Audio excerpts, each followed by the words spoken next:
নমস্কার দর্শক, কবির রয়েছে আপনাদের সঙ্গে এবং এই মুহূর্তে আমার সঙ্গে আছেন এমন একজন মানুষ যার জীবনের পরতে পরতে অত্যন্ত রোমাঞ্চকর চাকরি জীবন, যার সেই দীপাঞ্জন চক্রবর্তী এবং প্রাক্তন এনএসজি কর্তা এবং দীর্ঘদিন তিনি রতে গোয়েন্দা বিভাগে চাকরি করেছেন।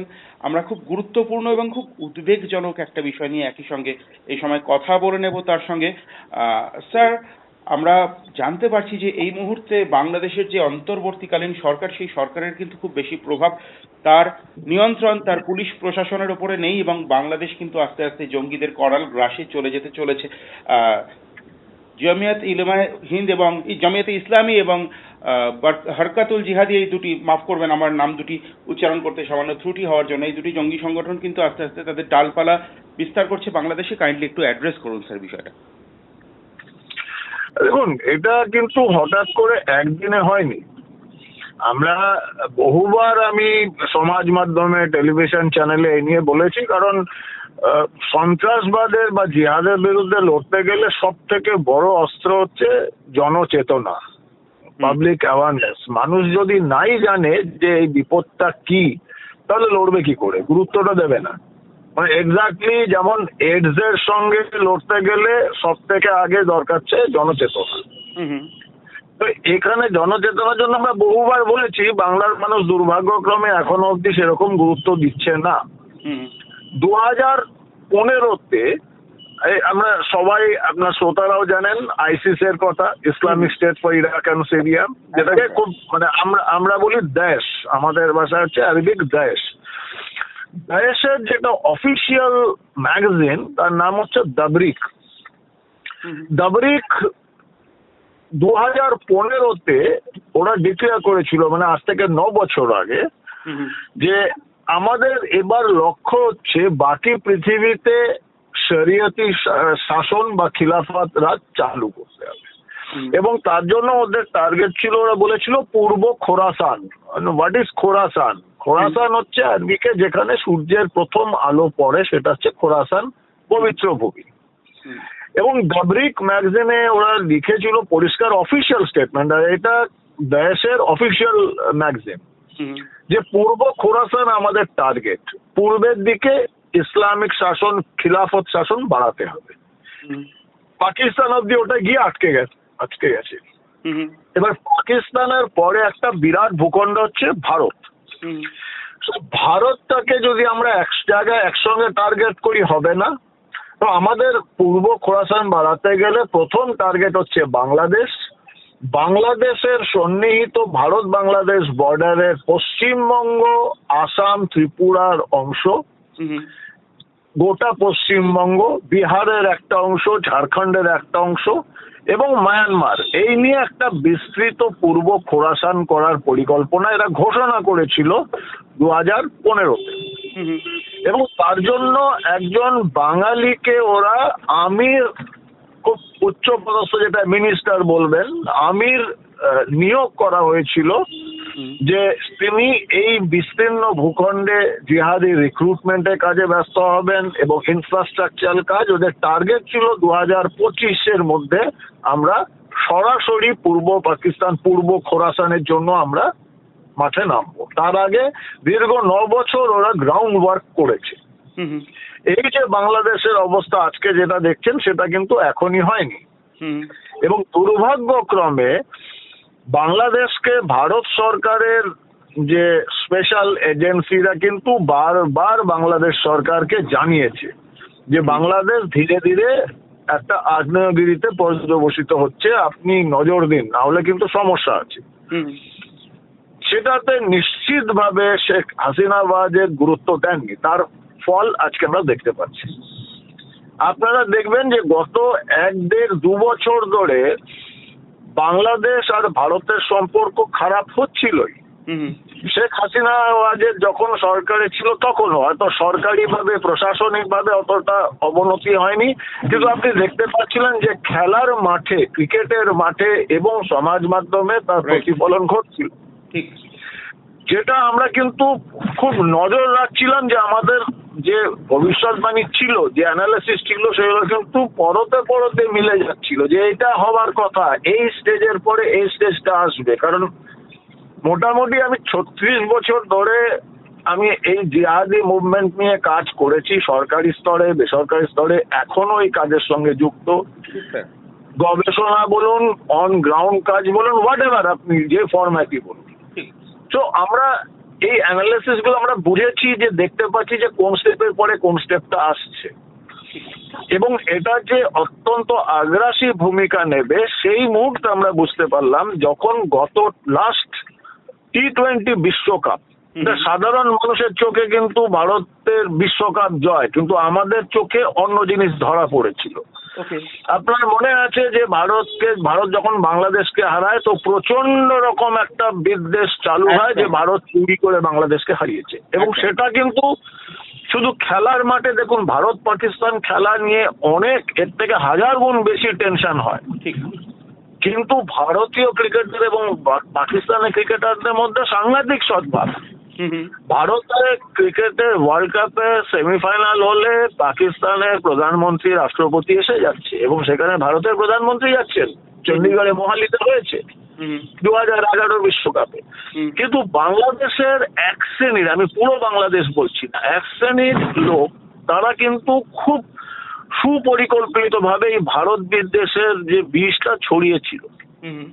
আপনার মনে আছে যে ভারত আর সাউথ আফ্রিকার ফাইনাল, সেখানে বাংলাদেশ কিন্তু কোথাও নেই, ভারত আর সাউথ আফ্রিকার ফাইনাল হচ্ছে, আন্তর্জাতিক রেফারিরা রয়েছেন, আইসিসি রয়েছে, এবং ফাইনাল ম্যাচ।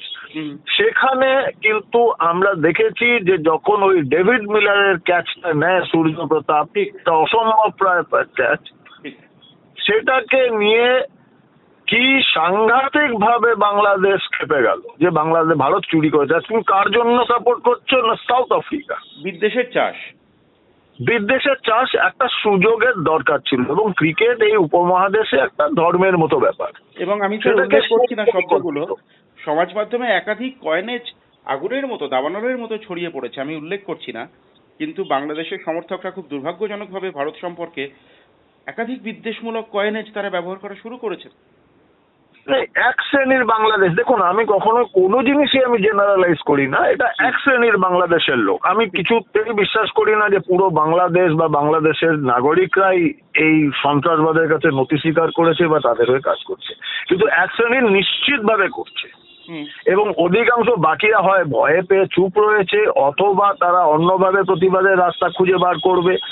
কারণ আজকের যা পরিস্থিতি, শুধু হিফাজত, জামাত বা বিএনপি সেটা নিয়ে কিন্তু বাংলাদেশ নয়, একটা বহুল অংশ রয়েছে, তাতে বিএনপির বাদে ধরুন আওয়ামী লীগের কর্মকর্তারা রয়েছে, সমর্থকরা রয়েছে, সনাতনী হিন্দু সমাজ রয়েছে, বৌদ্ধরা রয়েছে, তারা কিন্তু, এবং এই আওয়ামী লীগের সমর্থকদের মধ্যে বহু মুসলিম রয়েছে, বহু লক্ষ লক্ষ কোটি কোটি, যারা অসাম্প্রদায়িক, যারা ধর্মে মুসলিম হতে পারে কিন্তু তারা সাম্প্রদায়িক নয়।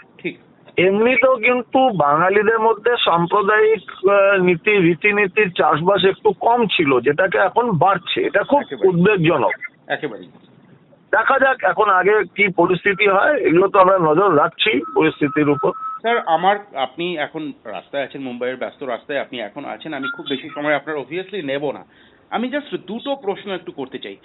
এই যে সন্ত্রাসবাদ মাথাচাড়া দিচ্ছে যে কোনো ধর্মের হয়েই, যে সাম্প্রদায়িকতার মনোভাব যেভাবে বিষবাষ্প ছড়িয়ে পড়ছে, এর মধ্যে ধর্মের অনুভূতি কতটা? এর পিছনে কি কর্পোরেটের কোনো ধরনের কোনো ব্যাকিং রয়েছে, কোনো অর্থনৈতিক উদ্দেশ্য রয়েছে? এর উদ্দেশ্যটা কি স্যার? দেখুন আমি আবার বললাম, আমার 3 দশকের বেশি অভিজ্ঞতা, বিশেষ করে জিহাদ নিয়ে কাজ করার অভিজ্ঞতা থেকে বলি যে সন্ত্রাসবাদীদের ধর্ম হয় না। কারণ পৃথিবীতে এমন কোন বিস্ফোরক বা বুলেট আবিষ্কার হয়নি যেটা বেছে বেছে হিন্দুদের মারবে বা খ্রিস্টানদের মারবে, মুসলিমকে মারবে না, এরকম হয় না, হতে পারে না। সে যে কোনো ধর্মের নাম নিয়ে যারা সন্ত্রাসবাদে লিপ্ত থাকে তাদের একটাই পরিচয়, তারা সন্ত্রাসবাদী, ধর্ম হয় না। এইবার আপনি যেটা বলছেন এটা একটা বড় পার্ট, এখানে মিউচুয়াল ইন্টারেস্ট, কর্পোরেট তাদের মিউচুয়াল ইন্টারেস্ট নেয়। এবং ধরুন একটা দেশকে, আজকে ভারতের মতো দেশ যারা মোটামুটি কিন্তু এটা ঘটনা। নিজেদের ভেতরে আমাদের ক্ষোভ বিক্ষোভ অনেক রকম বিদ্রোহ প্রতিবিদ্রোহ whatever থাকতেই পারে, কিন্তু ভারতের গণতন্ত্র পরীক্ষিত গণতন্ত্র ঠিক ঠিক এবং ভারতের গণতন্ত্রের একটা সব থেকে বড় ইম্প্যাক্ট ভারতের অর্থনীতিতে, কারণ এখানে স্থিতাবস্থা রয়েছে, রাজনৈতিক স্থিতি রয়েছে। হুম সেটা যেরকম ভাবে ভারত এগিয়ে যাচ্ছে বিশ্ব বাণিজ্যে অর্থনীতিতে, সেটা চীন বলুন, আমেরিকা বলুন, আমেরিকার বিশেষ করে বাইডেন প্রশাসনের সময় তারা এটা কিছুতেই ভালোভাবে দেখতে পারে না, কারণ তাদের বাণিজ্যিক যে ইন্টারেস্ট সেটা এটাতে খুব ক্ষতিগ্রস্ত হচ্ছিল। হুম এবার তারা যখন দেখছে, এবার এটা হচ্ছে ওদের ইন্টারেস্ট, এবং যেখানে বাকিদের এই সন্ত্রাসবাদীদের ইন্টারেস্ট, এখানে চাষবাস করতে হবে, সন্ত্রাসবাদের এগিয়ে নিয়ে যেতে হবে পূর্ব খোরাসানের স্বপ্নকে, ঠিক এখানে মিউচুয়ালি হাত মিলিয়েছে। ঠিক তো আমার এটা দুটো একসঙ্গেই রয়েছে। আমার শেষ প্রশ্ন স্যার, যেটা খুব গুরুত্বপূর্ণ। আপনি দীর্ঘদিন বাংলার বাইরে থাকলেও আপনি কিন্তু মনে প্রাণে বাঙালি, এবং আপনার সোশ্যাল মিডিয়া হ্যান্ডেল আমরা যারা ফলো করি এবং ব্যক্তিগতভাবে আপনাকে চিনি, আমরা জানি যে বাংলার প্রত্যেকটি নীতি নিষ্পত্তি নিয়ে আপনি খুব গভীরভাবে ভাবনা চিন্তা করেন। ঠিক সেই জায়গায় দাঁড়িয়ে বলবো, বাংলাদেশ এবং পশ্চিমবাংলা দুটোর মধ্যেই বাংলা কিন্তু সাধারণ কমন। বাংলাদেশের এই পরিস্থিতি বাংলার ক্ষেত্রে কতটা থ্রেট, আমাদের বাংলার ক্ষেত্রে বা ভারতের ক্ষেত্রে কতটা থ্রেট? দেখুন, যে কথাটা আমরা বলেছিলাম যে গত 10-12 বছর ধরে দায়েশের মতো বা জৈশে মোহাম্মদ বা আল কায়দার মতো অর্গানাইজেশন তারা এই ভারতবর্ষের পূর্ব প্রান্তে পশ্চিমবঙ্গ, আসাম, ত্রিপুরা বিশেষ করে এবং বাংলাদেশকে নিয়ে যে পূর্ব খোরাসান বা স্বাধীন পূর্ব পাকিস্তানের স্বপ্ন দেখছে, পশ্চিমবঙ্গ তার একটা বিরাট অংশ। এবং পশ্চিমবঙ্গে যেভাবে অবৈধ অনুপ্রবেশ হচ্ছে, এটা ভয়ঙ্কর ব্যাপার। এটা কিছুতেই গুরুত্ব দেওয়া হচ্ছে না, এই নিয়ে কথা বললেই সাম্প্রদায়িক একটা তকমা লাগিয়ে দেওয়া হচ্ছে। এটা পশ্চিমবঙ্গের সাধারণ মানুষ যতদিনে বুঝবে এই বাংলাদেশের মতো অবস্থা হবে, যেদিন হাত থেকে বেরিয়ে যাবে কন্ট্রোল। কারণ আপনি দেখুন, এই রিসেন্টলি মানে এই যে নতুন ইউনূস সরকার আসার পরে সব থেকে ওদের ইউনূস সরকারের একটা বড় কীর্তি ছিল, আল কায়দার যে বাংলাদেশের অর্গানাইজেশন প্ল্যাটফর্ম সেটা হচ্ছে আনসারুল্লাহ বাংলা টিম। আনসারুল্লাহ বাংলা টিমের যে প্রধান জসিমউদ্দিন রহমানি, যিনি 7 জন উদারমনা যে ব্লগার যাদের হত্যা করা হয় নৃশংসভাবে, এই 7টা কেসেই কিন্তু মূল ষড়যন্ত্রী জসিমউদ্দিন রহমানি, এবং তাকে মুক্ত করে দেয় প্যারোলে। মুক্ত করার পরে কিন্তু সে ওই জেলের হাসপাতালে শুয়ে একটা সে উদাত্ত ভিডিও করেন, এবং সেই ভিডিও আমার কাছে আসে এবং বিভিন্ন রিপাবলিক চ্যানেল থেকে শুরু করে বিভিন্ন চ্যানেলে সে দেখা হয়, বিস্তারিত আমরা বক্তব্য রাখি। প্রায় মোটামুটি ধরে নিন এটা 3 মাসের কাছাকাছি সময় হয়ে গেল। সেখানে আমি একটা স্পষ্ট বক্তব্য রেখেছিলাম যে জসিমউদ্দিন রহমানি এই কথাগুলোই বলেছিলেন যে আমাদের স্বপ্ন পূর্ব পাকিস্তান বানানো হবে, এবং উনি খোলাখুলি ভিডিওতে পশ্চিমবঙ্গের মুখ্যমন্ত্রী মমতা ব্যানার্জিকে আহ্বান করেছিলেন যে মোদির কুশাসন থেকে বেরিয়ে এসে আপনি পূর্ব স্বপ্ন পরিকল্পনা এটাতে আপনি যোগদান করুন, এবং বলেছিলেন যে আপনি আমাদের সঙ্গে থাকুন, চিকেন স্নেক যদি আমরা কেটে দিতে পারি তাহলে উত্তর পূর্ব ভারত মূল ভারত ভূখণ্ড থেকে বিচ্যুত হয়ে যাবে। এবং আমি এই ভিডিওটা দেখার পরে টিভি চ্যানেলে বলেছিলাম যে একটা সন্ত্রাসবাদী এসব বলতেই পারে, তো যার যার বাক স্বাধীনতা, কিন্তু পশ্চিমবঙ্গ সরকার, মুখ্যমন্ত্রী বা তার শাসক দল বা ওয়েস্ট বেঙ্গল পুলিশের পুলিশ কেউ একটা তো ডিসক্লেমার দেবে যে একটা সন্ত্রাসবাদী বক্তব্যের সঙ্গে আমাদের কোনো যোগাযোগ নেই, আমরা ঘৃণা করি, ভারতের রাষ্ট্রীয় সুরক্ষার জন্য আমরা সবার আগে থাকবো, এটা আমাদের সব থেকে বড় প্রায়োরিটি। কোথাকার কে একটা সন্ত্রাসবাদী কি বলল তাতে আমাদের কি আসে, আমরা ঘৃণা করি এই সমস্ত জিনিসকে। 3 মাস হয়ে গেল, একটা কোথাও যদি আপনি ডিসক্লেমার দেখে থাকেন, চাই মুখ্যমন্ত্রী মমতা ব্যানার্জি হোক বা রাজ্য প্রশাসন, রাজ্যর পুলিশ বা ওনার শাসক দল তৃণমূল, একটা যদি কোনো এটাকে ডিসক্লেমার দিয়েছেন, রিজয়েন্ডার দিয়েছেন যে এটাকে আমরা মানি না, তাহলে আপনি দেখাবেন, আমি মেনে যাব, আমি খুশি হব। কিন্তু দুর্ভাগ্যক্রমে এখনো অবধি কোথাও থেকে কোনো রকম রিজয়েন্ডার হয়নি, যেটা আমাদের চিন্তাটা আরো বাড়িয়ে দিয়েছে। কিসের ভয়, কিসের জন্য? তো দেখা যাক, যেরকম ভাবে অনুপ্রবেশ বাড়ছে এটা ভয়ঙ্কর চিন্তায়। আমরা আশা করব আমাদের ভারতবর্ষ, আমাদের পশ্চিমবাংলা তার স্থিতি, তার শান্তি অবশ্যই বজায় থাকবে। অনেক ধন্যবাদ স্যার, অনেকটা সময় আপনি আমাদেরকে দিলেন এবং আগামী দিনে এরকম আরো এক্সক্লুসিভ আপডেটস পাওয়ার জন্য আপনার চোখ থাকবে প্রবীর সৌরভের ইউটিউব চ্যানেলে। ধন্যবাদ স্যার। ধন্যবাদ।